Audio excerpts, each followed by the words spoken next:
Então, vamos agradecer a espiritualidade amiga que, muito antes de estarmos aqui reunidos, proporcionou essa paz, esse ambiente tranquilo, esse ambiente harmonioso, onde nós aqui vamos poder estudar um pouco, avançar um pouco mais no nosso aprendizado do Evangelho de Jesus. Para isso, estaremos utilizando o livro O Consolador, das respostas oferecidas pela Mediunidade de Chico, pelo nosso irmão Emmanuel. E, com isso, nós vamos compreender um pouco mais aquilo que Jesus veio nos apresentar há 2000 anos. Como ele mesmo disse, muito ele tinha a nos dizer, mas nós, naquele momento ainda, 2000 anos atrás, com o desenvolvimento intelectual ainda um pouco limitado, pouco poderíamos compreender. Porém, ele mesmo prometeu que, em momento oportuno, anotado pelo evangelista João, no seu capítulo 14, ele rogaria ao Pai e o Pai enviaria o Paracleto, o Consolador. E esse Consolador, o Paracleto, ele iria nos relembrar tudo aquilo que Jesus havia nos dito e iria nos ajudar a caminhar um pouco além tudo aquilo que Jesus, naquele momento, não poderia nos apresentar. E assim, agradecidos, vamos dar por iniciados os nossos trabalhos da tarde de hoje, do estudo do livro O Consolador, à luz da doutrina espírita, com a prece que o próprio Mestre Jesus nos ensinou. Pai nosso que estais nos céus, santificado seja o vosso nome. Venha a nós o vosso reino, seja feita a vossa vontade, assim na terra como nos céus. O pão nosso de cada dia nos dai hoje. Perdoe as nossas dívidas, assim como nós perdoamos os nossos devedores. E não nos introduzas em tentação, mas livra-nos de todo mal, que assim seja, graças a Deus, graças ao Mestre Jesus. Hoje, presencialmente, aqui com a gente, estamos aqui com o Nivaldo, a Rosilene e a nossa irmã Rosana, que entra conosco também, de Montes Claros. E hoje nós estamos na pergunta de número 208, uma pergunta muito interessante. Ela está dentro do bojo do capítulo que trabalha sobre o intelectualismo. E o capítulo do intelectualismo ele tem como um capítulo base, né, que é a cultura. Então, cultura, nós já falamos sobre razão, e agora nós estamos trabalhando cultura, intelectualismo. A pergunta de hoje é a 208. Vamos compartilhar a tela para a gente ler e fazer as nossas primeiras avaliações, nossos primeiros comentários.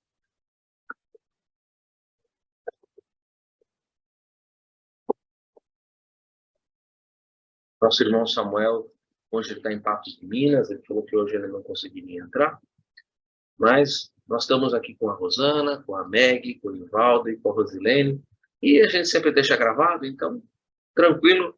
Depois, qualquer coisa, semana que vem, a gente pode retornar se houver alguma dúvida por parte do pessoal que está assistindo depois da gravação.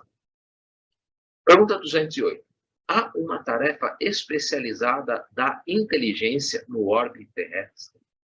Há uma tarefa especializada da inteligência no orbe terrestre?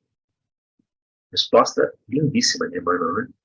Assim como numerosos espíritos recebem a aprovação da fortuna, do poder transitório e da autoridade, há os que recebem a incumbência sagrada em lutas expiatórias ou em missões santificantes, de desenvolverem a boa tarefa da inteligência em proveito real da comunidade.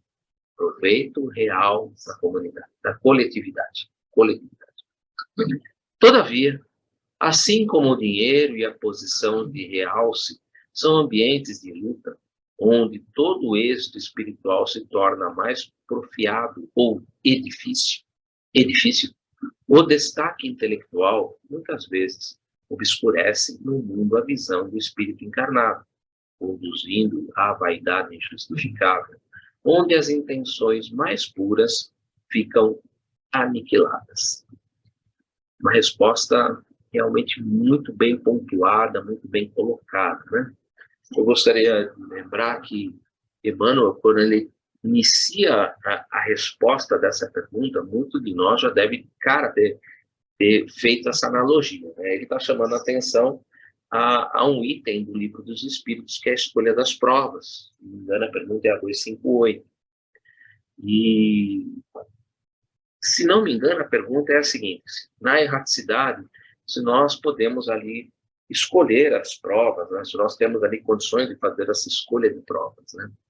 E aí os espíritos nos dizem que nós ali podemos fazer a escolha do gênero das provas de acordo com as nossas capacidades, de acordo com com aquilo que nós nos propomos aqui realizar, né? E é interessante porque ele trabalha com o aspecto de gênero de provas. E aqui ele coloca bem interessante, né? Fortuna, poder, transitório, autoridade, são gêneros de provas, né? Então, esse início da resposta de Emmanuel, ele é uma chamativa exatamente, olha, vocês já leram ali no Livro dos Espíritos e vocês já estão conscientes, né, de que na erraticidade, aqueles que já se veem como espíritos imortais, que já têm condição de fazer algumas escolhas, né, eles ali são o Ministério da Reencarnação, ali são oferecidos a ele algumas escolhas de gênero de provas com o objetivo de progredir, porque a encarnação, como nós também sabemos no Livro dos Espíritos, ela tem como objetivo o progresso. Por que eu trabalhei com um palavreado bem limitante, né, de certa maneira, quando eu disse assim, né, todos aqueles que já se veem como espíritos imortais e que já têm condições de fazerem essas escolhas, porque se nós formos ler uma outra obra de apoio, aí é uma obra de apoio, não é uma obra de Allan Kardec, mas é uma obra de apoio, mas é uma obra também que foi ali, vamos dizer assim, direcionada, conduzida, né, por Emmanuel, através de um outro irmão que trabalha com ele, que é André Luiz, no livro dos Mensageiros. E nós sabemos que nos livros mensageiros, aqueles que desencarnam e ainda têm muita dificuldade em se ver como espíritos imortais, que ainda não conseguem ter avançado intelectual, moralmente, para que possam, na espiritualidade, ainda fazerem escolhas, são uma linguagem, assim, muito infantis, muito crianças. Falta ainda, na linguagem dos espíritos, maturidade, né? Eu diria que faltam experiências, né? Poucas experiências, né? E ainda muito imaturos, por serem muito imaturos, ainda a providência divina, ela faz o traçado desse processo encarnatório. Mas mesmo quando dirigido pela providência divina, ele tem o objetivo do progresso.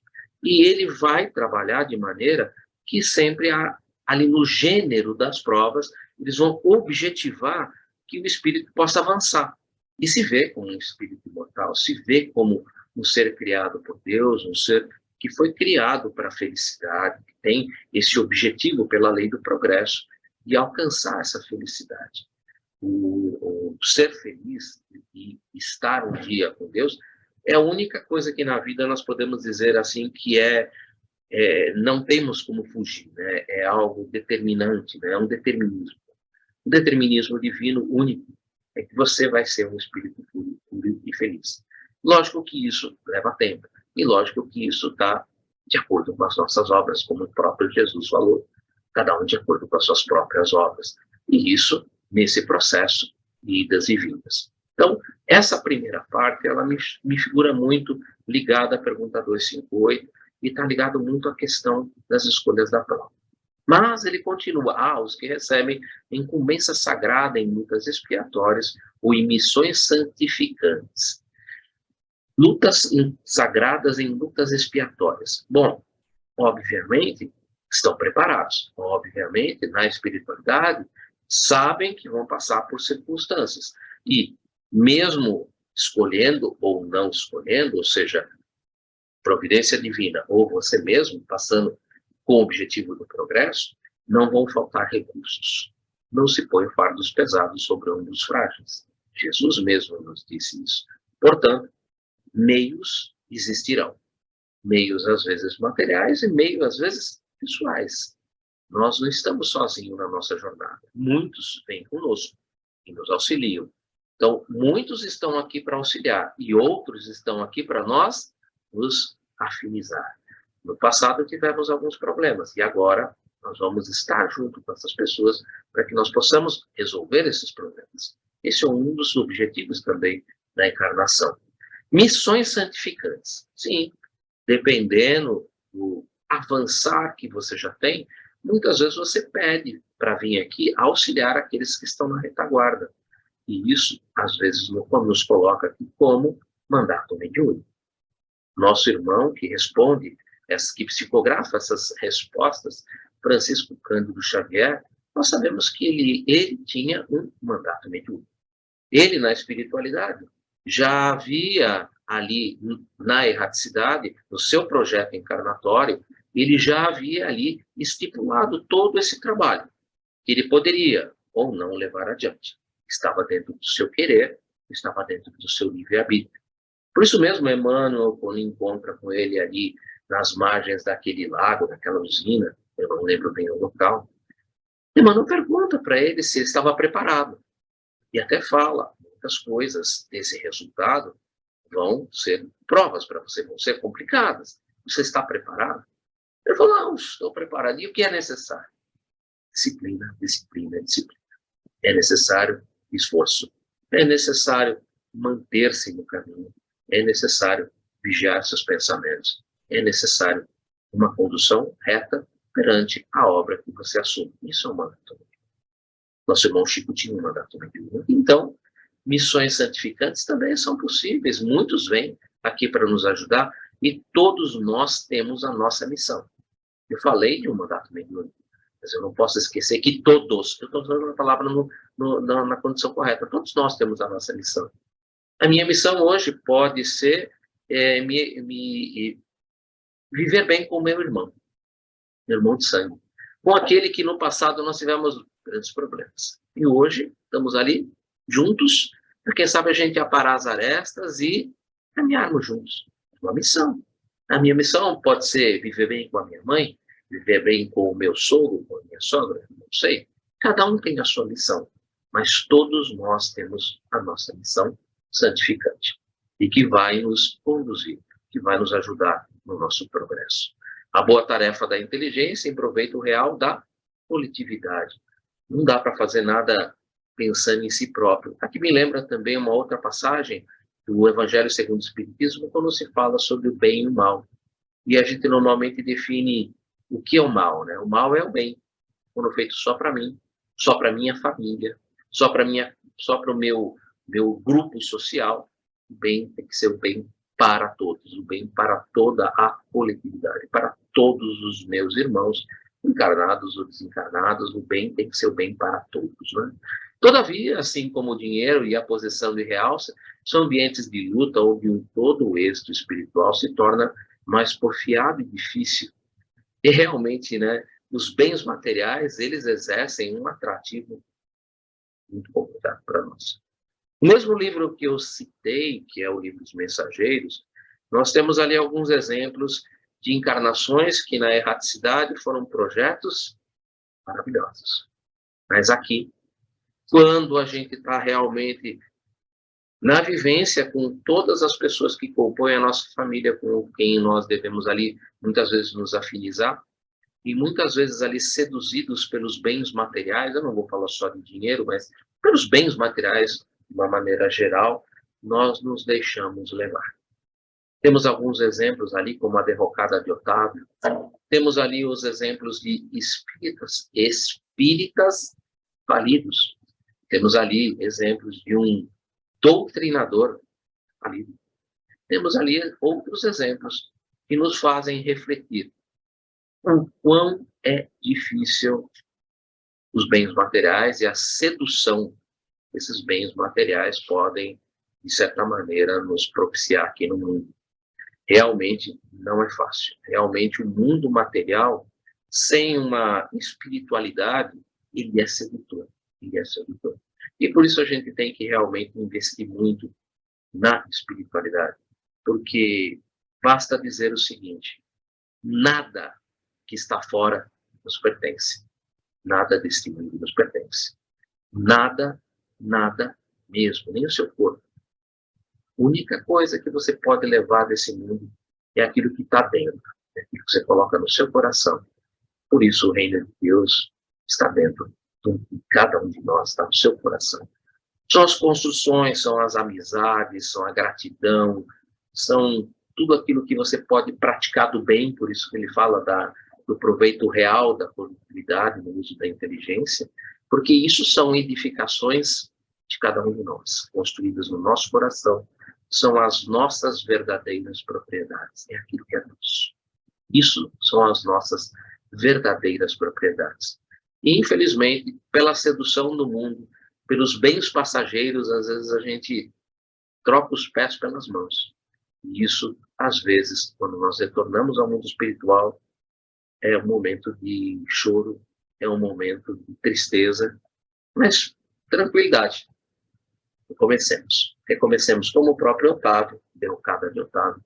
No mundo espiritual, reconhece a sua falha, reconhece quanta coisa ele tinha que fazer, não era só ele, tinha muita gente ligada a ele, e nós temos, normalmente, muita gente ligada a nós, e muitas vezes a gente erra, mas não tem problema. É com o erro que se aprende, né, que a gente diz, né? É errando que se aprende, né? Então, é um aprendizado. Costumo dizer que todas as vezes que nós fazemos alguma coisa com a intuição de acertar e erramos, é um aprendizado. É um aprendizado. Às vezes, retornar, né, e recomeçar é necessário para isso, né? O espírito encarnado conduzindo a vaidade injustificável, onde as intenções mais puras ficam aniquiladas.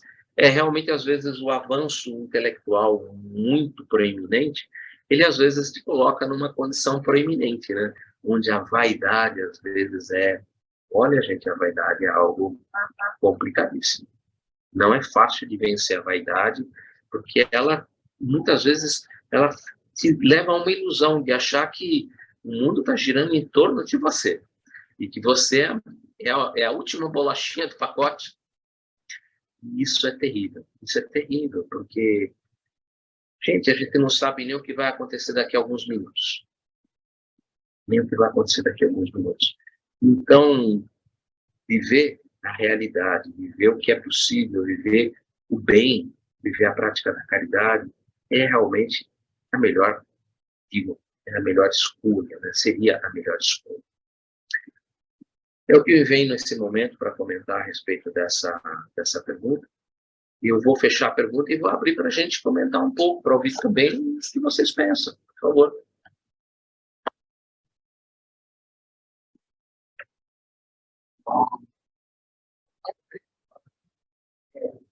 Então, primeiro é a 258 mesmo, igualzinho que você falou, né? Quem está falando para a gente, que não está aparecendo, é a Maggie. Onde você consegue comentar ela?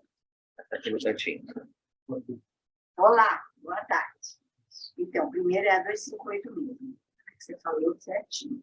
E nessa questão, há uma tarefa executada na inteligência do hábito terrestre, ela está mais ou menos na questão 117 do livro controlador, 117, que fala sobre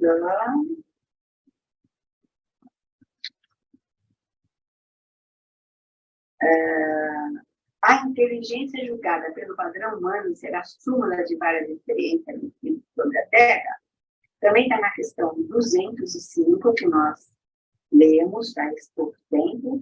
Podemos ter uma ideia da extensão da nossa capacidade intelectual? E eu coloquei aqui que ela está na capítulo 7 do Evangelho, Bem-aventurados pobres de espírito, no item 13, e ela está na 24 e na 71 do Livro dos Espíritos. Na 24, a questão é a seguinte. Claro, né? Claro, evidente que posso, né? O espírito é sinônimo de inteligência? A inteligência é atributo essencial do espírito. E na 71, ela diz o seguinte: a inteligência é um atributo do princípio vital? Não, pois as plantas vivem e não pensam, têm apenas vida orgânica. A inteligência e a matéria são independentes, pois um corpo pode viver sem inteligência, Mas a inteligência não pode se manifestar senão por meio de um órgão material. É necessária a união com o espírito para intelectualizar a matéria animalizada. Então, há uma tarefa especializada na inteligência do homem terrestre, aqui na parte segunda, né?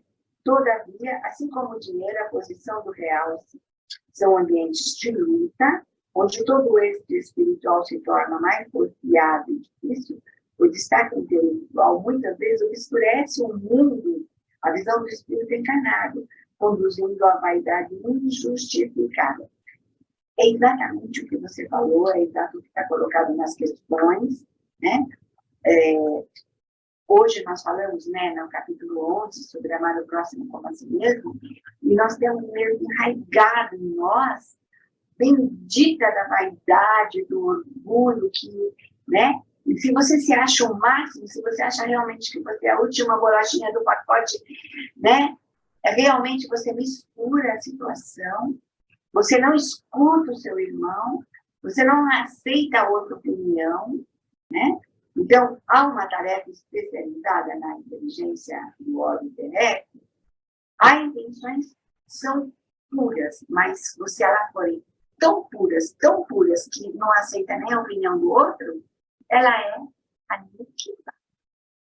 Estamos aqui abertos para o próximo mesmo, para entender e para fazer tudo em real, no dentro da coletividade, como, de novo, o assunto de irmãos em humanidade. Assim, foi o que eu pesquisei dessa questão.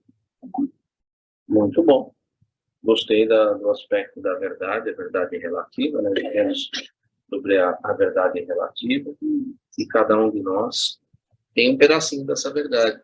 E esse pedacinho é muito importante, porque eu posso ser muito bom numa atividade, mas eu não sou bom em todas as atividades. E é por isso que a gente vive em sociedade. Foi exatamente aquilo que nosso irmão, que no início do Evangelho segundo o Espiritismo, ele nos fala ali, a teoria de Sócrates, né? Quando ele estuda o Sócrates, né? E é interessante, porque nosso irmão ali, Sócrates, foi falar, não, você é o homem mais inteligente de todos, né? Ele, muito, por ser muito inteligente, ele foi estudar. Será que eu sou realmente o mais inteligente? É aí que ele viu que de pescaria ele não sabia nada, que ele não sabia nada de agricultura, que ele não sabia nada de artesanato, que ele era muito bom em letras, muito bom em matemática, mas que de outras coisas ele era zero à esquerda. Então, muito bonito o que ele fala, né? Eu sei que nada sei, todos nós, eu sei que nada sei, porque realmente no mundo que nós nos encontramos, no mundo de provas e expiações, nós estamos ali realmente como crianças espirituais, fazendo um ensino fundamental, e, gente, não é fácil, não é fácil. Nós estamos terminando um estudo, né, quem acompanha com a gente está terminando um estudo do livro Nos Domínios da Mediunidade, um dos livros de André Luiz, né, e a gente estava pensando em fazer estudo de alguns outros livros, tal, né, e eu, sei lá, né, fui ingênuo, né, eu fui assim, eu vou dizer para vocês, eu fui assim muito, muito, muito ingênuo. Eu falei, quer saber de uma coisa? Eu acho que a gente pode estudar pensamento e vida de Emmanuel. Eu fui muito ingênuo, sabe? Eu falei, bom, eu li esse livro faz mais ou menos uns 8, 9 anos, né? Acho que dá para encarar, né? E aí eu peguei e falei, né? O que vocês acham de estudar pensamento e vida? Mas não fui ler o livro.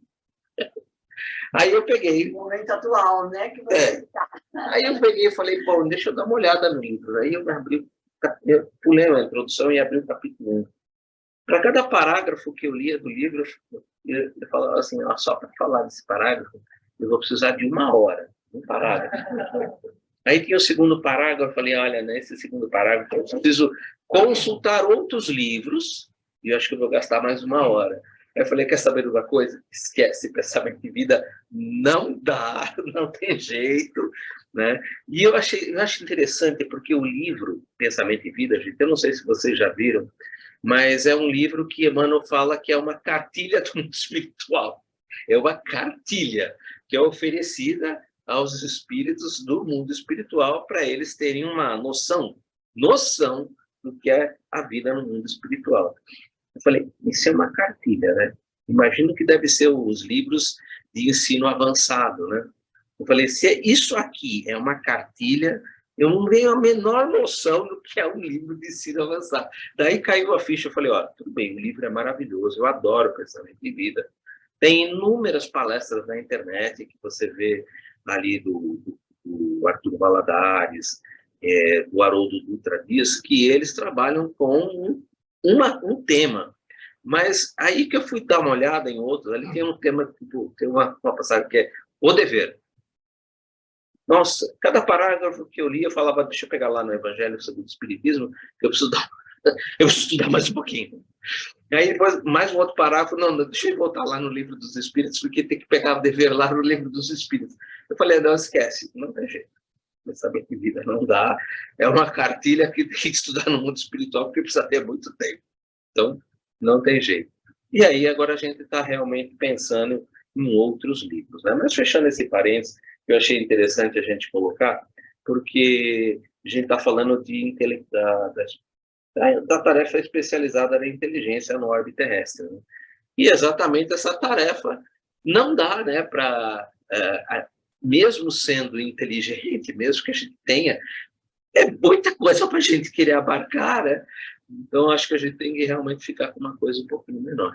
Então, antes que a Rosana dá o martelo da verdade, vou falar uma coisa. O item 13, do capítulo 7, fala a missão do homem inteligente na Terra.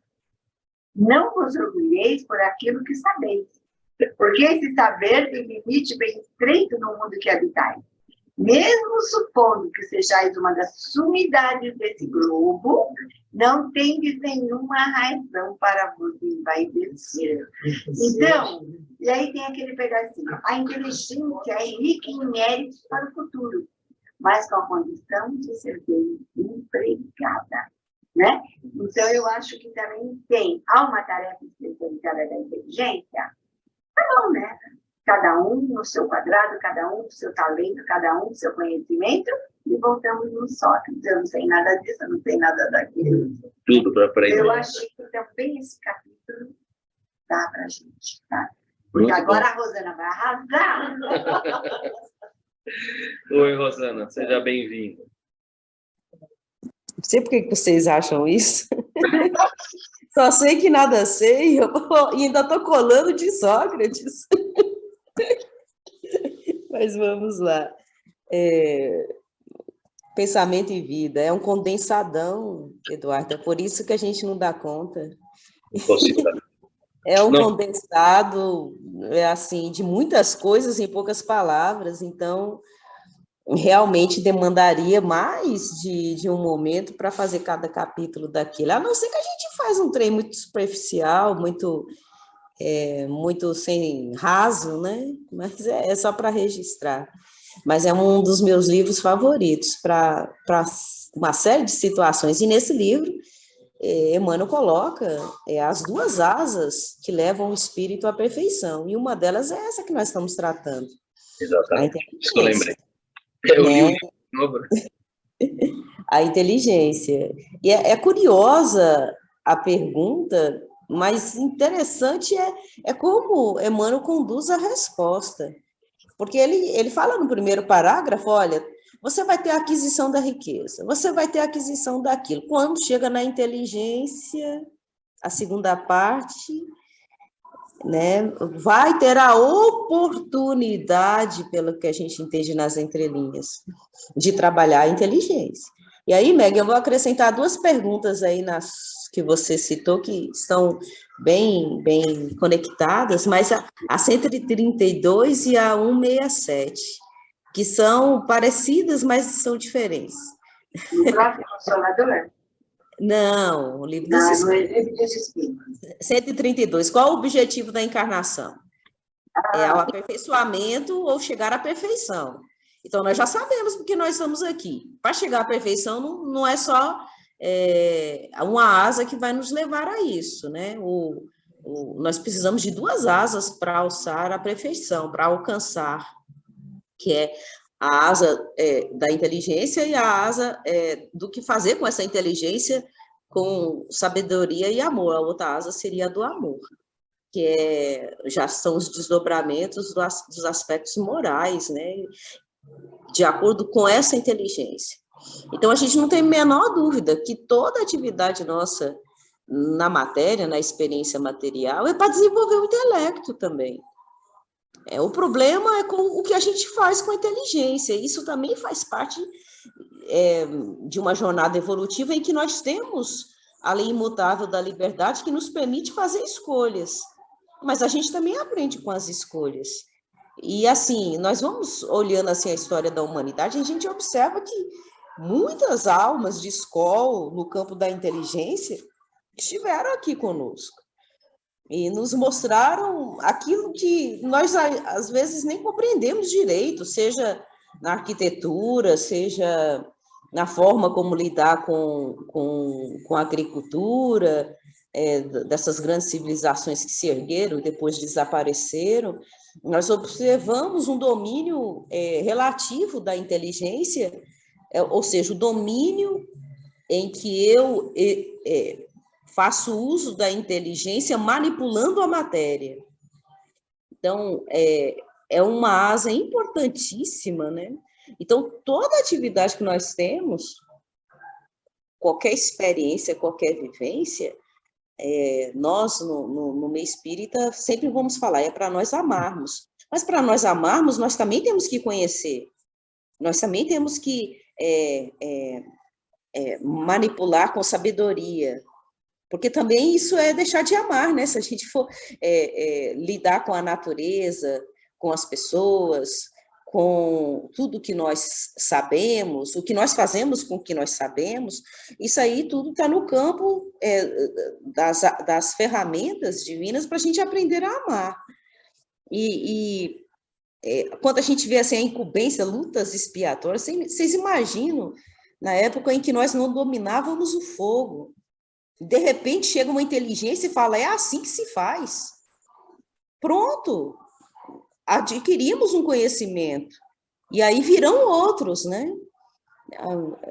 Nós não sabíamos como nos locomover com maior facilidade. Aí vem alguém e faz a roda meio quadrada ainda, mas faz a roda.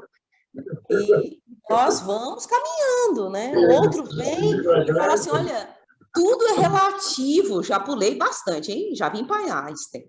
Tudo é relativo, até o tempo é relativo. Então, se você vai viajar no espaço, dependendo da circunstância que você for, quando você voltar, é um tempo diferente, o tempo da Terra. Então, assim, isso tudo é a inteligência se manifestando. E o que realmente, o que a gente sabe, não é nem, eu falo assim, não é nem uma partícula da gota no oceano da vida.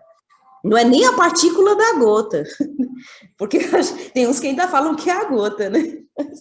A gente ainda percebe que quanto mais a gente vai aprofundando o conhecimento, mais a gente percebe que realmente, poxa vida, eu sei muito pouco disso, porque eu manipulo a natureza e eu ainda sou tão limitado que eu ainda destruo a natureza.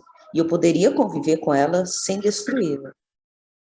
Essa é a ferramenta que nós temos de estar trabalhando a matéria para desenvolver a nossa capacidade intelectual de amar a matéria também, como ser próximo. E a gente só vai aprender fazendo. E às vezes a gente vai fazer bobagem mesmo, né? Vai misturar uns produtos químicos e não vai ficar bom, como às vezes acontece quando a gente quer mudar a cor do cabelo, o negócio não fica bom, porque misturou uns negócios estranhos, né? E aí a gente vai aprendendo, ó, dessa forma não fica bom, então vamos fazer de outra forma. Mas a gente vai aprendendo, não é por erro e acerto, as tentativas são exercícios intelectuais.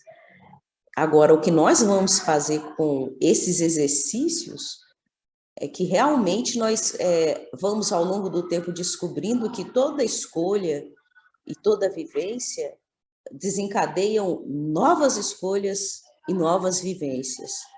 E isso tudo leva um tempo para a gente descobrir, né? Essa tal reencarnação, a gente leva um tempo enorme para compreender esse processo.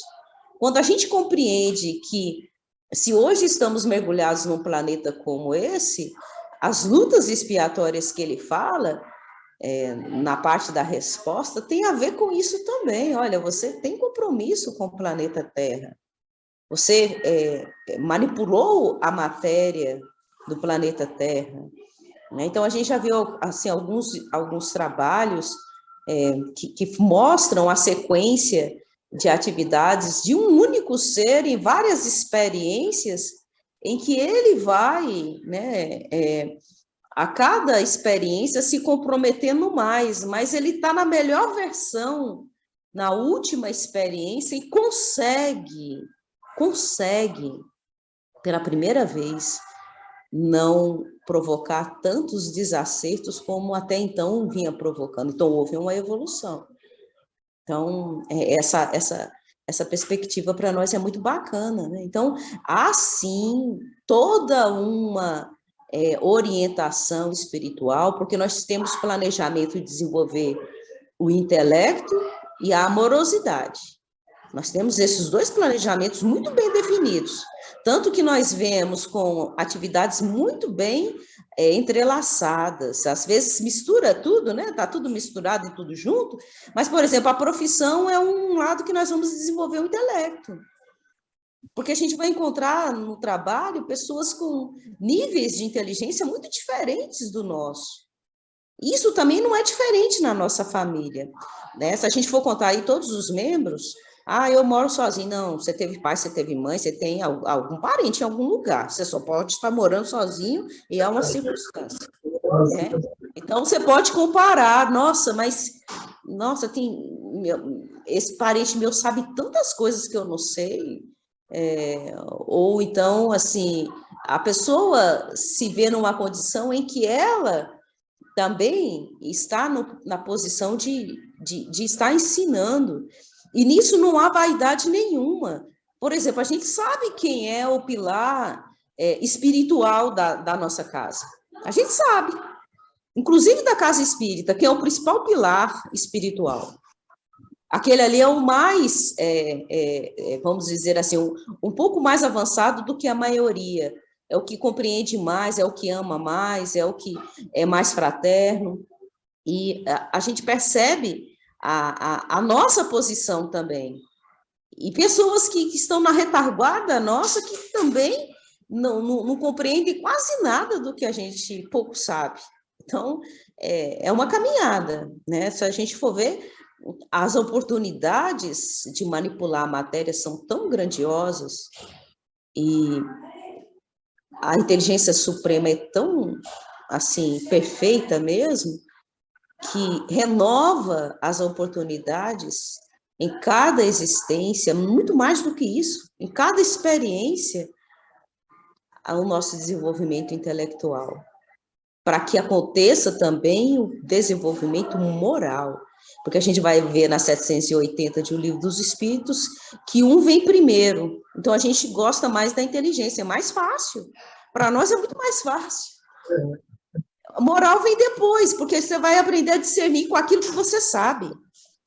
Então, não tem como você ir para o moral sem desenvolver intelecto, sem passar pelas etapas de desenvolvimento inteligente, entendeu? Eu acho que eu já falei demais. Estava excelente, muito gostoso te ouvir. Olha, muito interessante. Nossa, falou tanta coisa que vai demorar algum tempo para mim poder juntar tudo isso, mas muito, muito interessante. Realmente o avanço intelectual ele é imprescindível, né? Porque sem o avanço intelectual, como compreender e praticar a moral, né? Se as leis de Deus estão impressas em nossa consciência, nós sabemos disso, tá? Também, por conta do Livro dos Espíritos, né? Estando na nossa consciência, como compreendê-las e como ir aplicando essas leis de Deus? Só mesmo com o desenvolvimento intelectual, não tem jeito, né? Então, o desenvolvimento intelectual nesse aspecto, ele é muito importante, né? Porque a gente vai compreendendo melhor, né? Aqui as leis parecem ser tão simples, assim, sempre brinco, né? Não matarás, né? Só que a gente esquece que é um verbo transitivo sem complemento, né? Então, isso aí se estende ao infinito, né? Porque você está sem complemento, né? E aí, hoje a gente já tem, gostei quando a Rosana falou, né? Como a gente compreende a nossa casa comum, né? Usando a linguagem do nosso Papa Francisco, quando ele escreveu, né? Aquela Laudato Si, né? Que é aquela encíclica, né? Sobre a casa comum. Interessante que ela se baseia praticamente num livro que a gente conhece, de João Nunes Maia, que se chama Francisco de Assis, né? E tem parece que o nosso irmão lá leu o livro, né? Porque tem partes ali que parece que é copy-paste, né? Mas é realmente isso muito, muito interessante, é muito importante, né? Nós vivemos numa casa comum, né? Essa escola comum que nos acolhe, né? Os rebelados, tutelados de Jesus Cristo, né? Nós somos esses rebelados, né? Tutelados, né? De Jesus Cristo. E que estamos aqui nessa escola, né? Para aprender e manter essa escola, né? E não quebrar a escola, né? Não destruir a escola, né? Então isso é importante, né? E a compreensão e o desenvolvimento intelectual nos leva realmente a refletir sobre tudo isso que a Rosana falou, né? Sobre a poluição, sobre o desmatamento, sobre matar os animais. E isso a gente vai compreendendo melhor e vai vendo que num mundo perfeito, onde você faz coisas imperfeitas, depois você vai ter que dar um jeitinho de acertar isso, né? E poder transformar, manter, né, esse paraíso, né? Essa escola, eu gosto de dizer que essa escola é um paraíso, né? É só olhar o céu, né? É um paraíso, isso aqui realmente é um paraíso. É como na linguagem bíblica, né, ali do primeiro livro, né, Bereshit, isso aqui é o Jardim do Éden. Realmente isso aqui é o Jardim do Éden. Só quando a gente compreende a doutrina espírita que a gente olha para isso aqui e fala, não, realmente isso aqui é o Jardim do Éden. É realmente isso. Já falei demais. Alguém gostaria de colocar mais alguma coisa? Só não complementando, né? Porque todo mundo já falou tanta coisa boa, mas assim, o que eu fiquei pensando é de um outro lado. O quanto deve ser frustrante a pessoa que vem com essa incumbência, né, da inteligência, de desenvolver, se comprometer em desenvolver tal coisa para ajudar a humanidade e seguir para um outro lado. O quanto deve ser assim triste, né? Será que essa palavra é a melhor? Mas desalentador, chegar lá e saber que tinha tudo para seguir um caminho. Um exemplo, descobrir uma vacina que ajudasse a cura do câncer, a cura da depressão, a cura da parte da síndrome de Down, estou falando assim, né? E a pessoa tinha toda a competência para isso e se bandeou com o outro lado, que desenvolveu outros tipos de situações prejudiciais. Então, eu acho que isso deve ser muito, muito triste. Deve ser uma decepção muito grande. Porque a gente vem aqui com uma coisa pequena, mas o pessoal vem com uma coisa maior, talvez, uma missão. Estou falando desse lado, né? Você tem outros lados, né? De fazer alguma coisa para o coletivo e não faz. Eu realmente estou imaginando como deve ser assim triste, né? E eu sentia muito isso quando, não me comparando, imagina, de forma alguma, mas eu tinha uma busca muito grande, eu ficava assim meio que apreensiva, onde que estava o meu lugar, onde que era o meu lugar, porque o tempo ia passando e cadê esse caminho? Me mostra. E tudo vem no momento certo, na hora certa, eu acredito nisso também, hoje eu sei, né?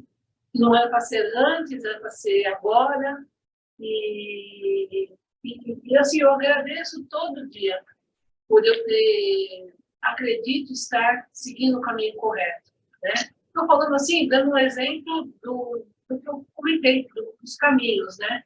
E quantos, né, se bandeiam com outro caminho que não é o melhor e depois se arrepende. Por isso que a gente está voltando, voltando, voltando. E quantas vezes eu não tive que voltar, talvez para me encontrar nesse camino, né?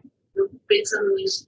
Quantas oportunidades eu tive que eu deixei de aproveitar, fui para o outro lado e agora, né? Então, eu comecei a pensar nesse sentido, né? Da frustração, porque realmente, como o Edu falou, é muito atentador. Né? A porta grande é muito grande, brilhosa, toda enfeitada, toda chamativa, e a porta pequena realmente ela não tem muito chamariz, né? Para a gente seguir. Não é nem quase pintada. Então, realmente é desafiador. É desafiador viver. Olha, Rosilene, eu só queria colocar uma coisa antes de passar. Quando eu citei a obra do Mensageiros, que eu citei a Derrocada Adiantada, que o espírita que faliu, o doutrinador que faliu, eu não citei no sentido de que para que a gente se desanimasse, não. Não. De maneira nenhuma, não foi esse o objetivo. O objetivo é porque todos eles, se você for ler na obra, você vai ver que quando eles chegaram no mundo espiritual, lógico, eles se sentiram tristes, se sentiram que fracassaram, né? E como o próprio André Luiz fala, né? Poucos chegam lá do outro lado como completistas, né? Porque são raríssimos. Então, nós estamos aqui aprendendo. E o passado, gente, o passado é imutável, mas o futuro, ele é construído no presente. Então, no momento, se eu sou um ser imortal, o passado eu olho como se fosse um espelho retrovisor, para mim ver, olha, desse jeito não é legal. E agora, hoje, eu posso fazer diferente, no futuro vai ser melhor. Então, sempre essa visão de que a gente pode, a gente tem oportunidade, as portas nunca se fecham. Você pode falar que a porta estreita é difícil, mas ela não está fechada para ninguém, tá? Então, é nesse aspecto que eu queria tocar nesse assunto. Eu não sei se a Rosana quer colocar alguma coisa antes de eu passar a palavra para o Francesco. Rosana, eu vi que você levantou a mão. Só comentando em cima do que a Rô falou, tem uma ficção científica que eu cresci assistindo, que nos mostra o desdobramento do intelectual, que é o Exterminador do Futuro. Em certa altura do filme, quem assistiu a série, né, dos 3 primeiros filmes, eu falo que é um condensadão, 3 em 1, para compreender a história toda de James Cameron, que é o diretor, ele mostra as consequências da inteligência não proveitosa, né? Não direcionada para o bem.